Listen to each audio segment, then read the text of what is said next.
Jonathan R. Goodman. Invisible Rivals. How we evolve to compete in a cooperative world.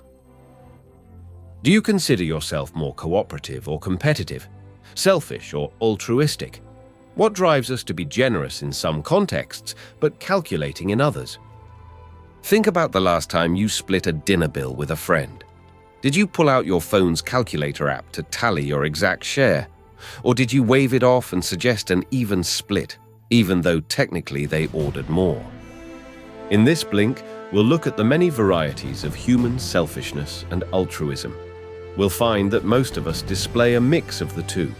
In fact, we're strategic cooperators, wired to adapt our behavior based on our context, relationships, and incentives. We share freely in some moments and become meticulous accountants in others. We'll also learn how culture shapes our tendency to cooperate, or not, and how we can design institutions to steer our imperfect natures towards the common good. Let's begin.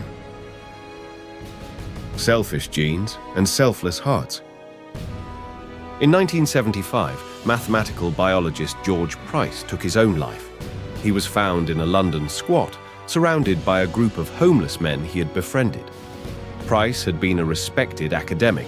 He'd developed groundbreaking equations explaining how altruism evolves in biological systems. But Price didn't just theorize about altruism. He lived it to the extreme. He gave away his possessions, opened his home to anyone who needed shelter. Eventually, he joined the ranks of the homeless he was helping. Even as he slept rough, Price continued publishing academic papers, a brilliant mind wrestling with the implications of his own discoveries. Price's remarkable story suggests a deep question. Just how altruistic are humans, really? Most of us, of course, exist somewhere far short of Price's extreme. We care, yes, but we navigate day by day between a concern for others and for ourselves. This tension between cooperation and competition isn't unique to us humans. Throughout the animal kingdom, both behaviors exist side by side. Vampire bats, for example, share blood meals with hungry roostmates when food is scarce. Yet these same bats will compete fiercely for the best roosting spots. Likewise, chimpanzees form complex alliances to overthrow dominant males, but then turn on former allies when power shifts. Even bacteria engage in something like cooperation through the creation of biofilms, even as they engage in chemical warfare against competitors. Back in the realm of human behavior, debates on human nature have raged in the social sciences. For decades, economics promoted the model of Homo economicus. Humans, in this view, are calculating self-interested actors working to maximize their personal gain. It's a view that has shaped everything from market theory to public policy. But behavioral research shows a truth that's more nuanced. Humans also sometimes act against their immediate self-interest. We give to charity and pay our taxes. We follow rules even if no one's watching. We even risk our lives as soldiers and firefighters. So, biologically informed theorists instead proposed another model, Homo reciprocans. Humans, in this view, are conditional cooperators. We're not purely selfish nor purely altruistic. Rather, we're beings whose cooperation depends on context, relationships, and expectations of mutual benefit. But for such a cooperative system to be stable, it first needs to solve the problem of unchecked aggression. How did early humans manage to tame our most aggressive instincts? How humans tamed their own aggression. In most of the animal kingdom, physical dominance is the name of the game. The alpha gets first pick of food, mates, and territory. This raises a more specific question than we just explored. Our focus now shifts from the fact that humans cooperate to the puzzle of how we develop that capacity in the first place. What stopped the biggest and strongest individuals from just taking everything, making widespread cooperation impossible? According to Harvard anthropologist Richard Wrangham, the answer resides in a crucial turning point in our evolutionary history. As human civilizations developed, hotheads who couldn't control their impulses faced severe consequences. They were punished, exiled, or executed by the group, effectively removing them from the gene pool This created what Wrangham calls selection against reactive aggression. We can see this concept play out with how wolves were domesticated, because it turns out early humans didn't actually set out to breed dogs. Rather, friendlier canines tended to get a chunk of meat thrown their way, while aggressive ones were driven away or killed. The human preference for good behavior created a gradual evolutionary pressure towards the gentle beasts we have today. Wrangham's point is that this doesn't stop with dogs. The tendency for human societies to punish aggressors also favored those people who could regulate their aggression. In essence, Homo sapiens domesticated itself. One big factor here was the development of stone tools. Suddenly, physical size mattered less. A smaller, weaker person armed with a stone axe could now overcome someone bigger and stronger. This technological shift created a more level playing field, nudging early humans towards more equitable social relationships. Once things became more equal, there was naturally less exploitation and more cooperation and sharing. And while it looks different from place to place, sharing is a core part of basically every human society.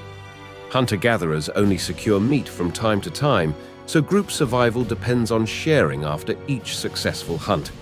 That's why hunter-gatherers typically show such strong, unwritten rules about how the food gets divided up. It's a practice that researchers call risk pooling.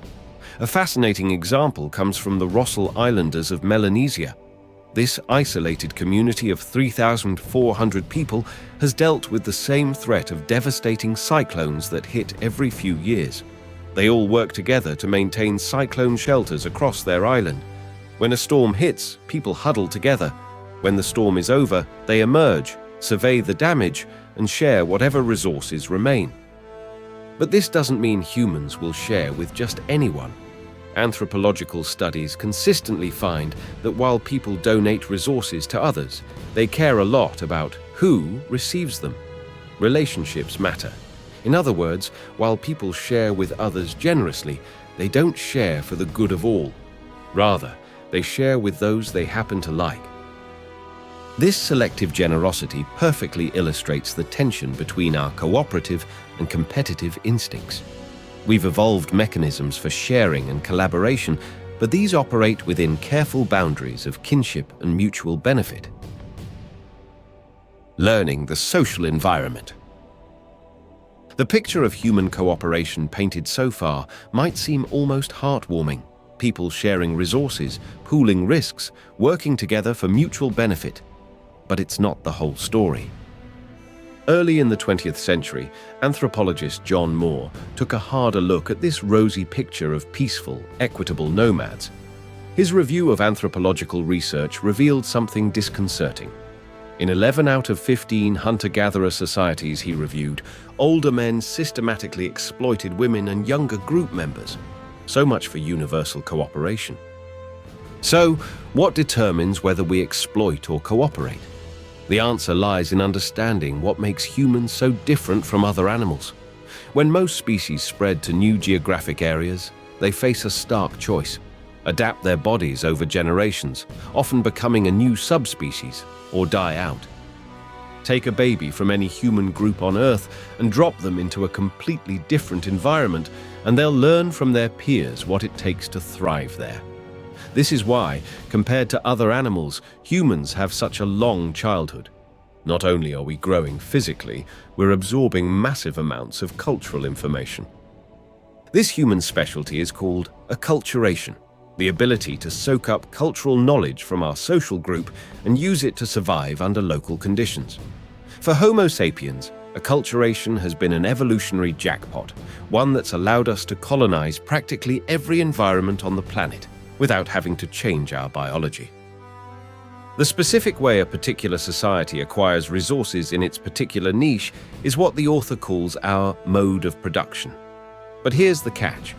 For members of a hypersocial species like ours, the environment isn't just trees and rivers and weather patterns. Our environment is also social. It's each other. So, alongside the mode of production for getting things from nature, we have what's called a mode of exploitation. This is all about how individuals get resources from each other. From an evolutionary perspective, exploitation is a tried and tested strategy. Why work hard gathering food when you can get others to gather it for you? It's a winning strategy if you can pull it off, but if force and aggression are off the table, what options are left? In human societies, one of the main ways is through social status. Those who are seen as admirable or important can receive more than they give, often in ways that feel perfectly normal to those involved. High-status individuals get better resources, more opportunities, and more chances to pass on their genes. And here's the twist. The very same cultural learning that allows us to cooperate so well is what creates the very hierarchies that enable these sorts of exploitation. The result is what the author calls invisible rivalry, this uniquely human dynamic of sharing, cooperating, and seeking personal advantage all at the same time. Strategies of deception. It turns out that gaining status isn't the only way humans get ahead. There's another, much darker strategy: simple deception. While we might think of lying as a uniquely human flaw, it's actually a strategy found all throughout nature, even at the cellular level. Cancer cells, for example, masquerade as healthy tissue, evading the immune system by mimicking the chemical signatures of legitimate cells. If we imagine the body as a society, cancer cells are the cheaters and freeloaders. They grab resources meant for the collective good while contributing nothing in return. Such deception occurs all throughout the animal kingdom. Dolphins mimic the calls of absent pod members, essentially committing identity theft. Ravens have been observed giving false alarm calls when food is nearby. Once their competitors scatter, they swoop in to claim the prize themselves. Our closest relatives, chimpanzees, are particularly good at this. They hide food from groupmates, sometimes succeeding brilliantly, sometimes getting caught red-handed. A chimp might fake injury to distract rivals from a hidden food cache. Another might learn to approach valuable resources only when competitors aren't watching. Humans have, of course, inherited this capacity for deception, some of us more than others. Psychopaths, for instance, can be devastatingly effective exploiters. They mimic cooperative behavior while manipulating others into giving them what they want. In a world with air travel and 8 billion humans, psychopaths can roam freely, leaving trails of destruction in their wake. Their combination of Machiavellian intelligence and lack of empathy makes them particularly dangerous to cooperative systems. The Cooperation Toolkit. So with all this temptation to take from others, how do humans manage to cooperate in the first place? Let's now zoom in on the specific psychological tools we all carry that make cooperation a viable strategy. The first and most fundamental tool is our instinct to help family. It's a principle called kin selection, and it explains why we'll risk everything for our children or siblings, but might not do the same for a stranger. The mathematician William Hamilton formalized this with a simple equation. Our willingness to help someone is based on the benefit that help will give them multiplied by our genetic relatedness. A parent sacrificing for a child, siblings sharing resources, extended families supporting one another. These all help to maximize the spread of our genes. But humans, notably, cooperate far beyond our family circles. This is where reciprocity enters the picture. You scratch my back and I'll scratch yours is the basis for a great deal of trade and coordination.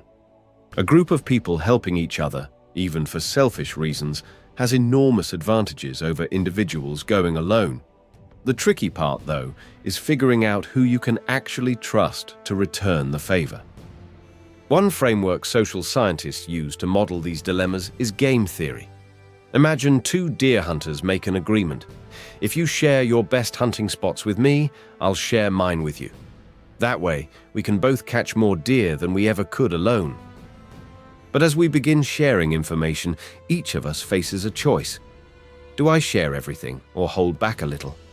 If I keep my word and tell all, while you break yours and hold back, you'll get more deer than ever, while I get stiffed. But if both of us, fearing this, hold back from each other, well, we're no better off than where we started. This quandary, when to be loyal and when to try getting more for yourself, is known as a prisoner's dilemma, and many consider it an essential dynamic in human and animal cooperation. So what's the best way to act in these situations? Computer models simulating thousands of such encounters reveal a surprisingly effective strategy called tit for tat. The rule is simple. You start by cooperating, and on every following turn, you just copy what the other person did last. If they cooperate, you cooperate. If they betray, well, then you betray. Be nice first, but don't let yourself be a pushover. This approach rewards cooperation and punishes betrayal, creating the stable, trusting partnerships that allow societies to thrive. Designing for who we really are. After all this, one thing should be clear. Human nature isn't simple. We aren't wired to be purely selfish or purely noble. As we've seen, some cultures emphasize egalitarian sharing, while others embrace rigid hierarchies. Some prioritize group harmony, while others celebrate individual achievement. This incredible flexibility is our greatest advantage. It allows our social norms to evolve to match local challenges. But it's also what makes designing a good society so difficult. If there's no single blueprint for how to treat each other, where do we even begin? One answer is to get better at using our social radar. That is, learning to distinguish between authentic cooperation and self-serving calculation. This means paying less attention to what people say and more to what they do consistently over time. When evaluating people in positions of power, for example, their track record of past actions and their network of allegiances often matter more than their public statements. In other words, when it comes to reading intentions, actions speak louder than words, and repeated actions speak louder than isolated ones. Of course, formally punishing norm breakers is another tool. Every society uses punishment to some degree, but it has its limits. Sophisticated exploiters often respond to punishment by simply updating their methods. This creates expensive cycles where enforcement systems must continuously evolve to counter new strategies. A more powerful tool is often reputation. Because social standing is such a valuable resource, the threat of public exposure can be a massive deterrent. For an academic caught faking data, the career-ending shame is often a far greater punishment than any official fine. However, reputation-based systems require fair and robust norms to remain credible. Otherwise, they risk becoming merely another tool of manipulation. In the end, we can't engineer human selfishness out of our nature. That was never a realistic option. The goal, instead, is to design systems with a clear-eyed view of who we really are. By understanding our complex social instincts, we can create environments where it becomes more difficult to exploit others and more rewarding to cooperate. We can build institutions that channel even our self-interest toward outcomes that benefit everyone.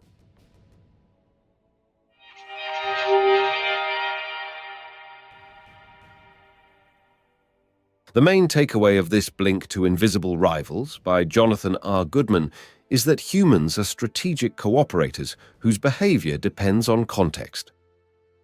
We evolved both to share and to exploit, and while human altruism is real, it coexists with manipulation and status seeking.